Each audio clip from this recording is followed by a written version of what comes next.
अर्दू कहानी। उड़ने वाला मुर्गी का बच्चा। एक बार की बात है, एक छोटा सा चूजा था जिसका नाम चिको था। उसकी सबसे बड़ी ख्वाहिश थी कि वह अखाब की तरह उड़ सके। हर सुबह वह मुर्गी खाने की छत पर चढ़ता, अपने छोटे पर फड़फड़ाता और कहता, देखो मैं उड़ने वाला हूँ। मगर हर बार वह धप से नीचे गिर जाता, फटाक सीधे घास में। बाकी मुर्गियां हंस पड़ी। चिको, तुम उड़ नहीं सकते। एक दिन चिको को जबरदस्त ख्याल आया। उसने एक बड़ा सा गुब्बारा लिया और अपनी पीठ पर बांध लिया। अब देखना, मैं आसमान में जा रहा हूँ। हवा चली और चिको उड़ गया।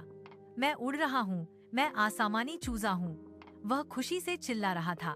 फिर अचानक फुस, गुब्बारा फट गया और वह सीधा किसान की टोपी में आ गिरा। सब हंसने लगे, यहाँ तक कि खुद चिको भी। अब वह उड़ने के सपने देखता तो जरूर था, मगर हेलमेट पहने बिना नहीं।